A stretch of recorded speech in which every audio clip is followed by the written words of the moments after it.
உயிரெழுத்து கலைஞர் அப்படிங்கிறத ஒரு கட்டுரை நீங்க எழுதியிருக்கிறீங்க. நீங்க இந்த வயதிலும் எப்படி உங்களால் இவ்வளவு எழுத முடிகிறது என்று கேட்டபோது கலைஞர் சொல்கிறார், எழுதலைன்னா செத்துடுவேன் என்று சொன்னவர் அவர் என்று அவர் எழுதுகின்றார். எழுதலைன்னா நான் செத்துடுவேன் என்று கலைஞர் சொல்லுகிறார். தலைவர் கலைஞர் அவர்களே, நீங்க எழுதலைன்னா நாங்கள்லாம் செத்திருப்போம் என்று தான் சொல்ல தோன்றுகின்றது.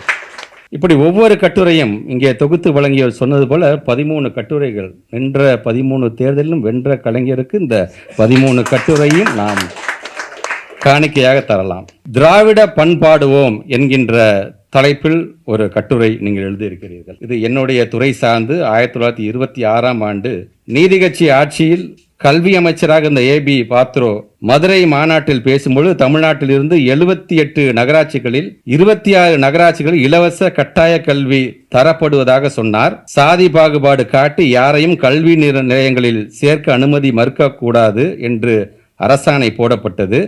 அப்படி செய்யும் கல்வி நிறுவனத்தின் அனுமதி ரத்து செய்யப்படும் என்கின்ற அரசாணை போடப்பட்டது என்பதை மிக அழகாக அதில் நீங்கள் சொல்லியிருக்கிறீர்கள். இன்றமும் எங்களுடைய நோக்கும் இலக்கும் மாறாமல் அதை பின்பற்றக்கூடிய ஒரு திராவிட மாடல் அரசை நாங்கள் நடத்தி கொண்டிருக்கின்றோம் என்பதை இந்த நேரத்தில் சொல்ல கடமைப்பட்டிருக்கின்றேன். இதுல குறிப்பாக இந்த கல்வி என்று வரும்போது எல்லாரும் பேசுற மாதிரி தான். காமராஜர் அவர்கள் பள்ளிக்கூடத்தை திறந்தானா அப்ப யாரோ ஒருத்தர் மூடி இருக்காங்க தானே அர்த்தம், மூடுனது தானே திறந்திருக்காரு. அது ரொம்ப அழகாக இடையில் யாரோ அந்த கூட்டம் அதை நிறுத்தி விட்டது. அதனால மீண்டும் அதை கொண்டு வரக்கூடிய அது தெம்பு யாருக்கு இருந்தது சொன்னால், திராவிடத்தை யார் கொண்டாடுகிறார்களோ அவர்களுக்கு தான் இருந்தது என்பதை இது மிக அழகாக இதை சொல்கிறார்.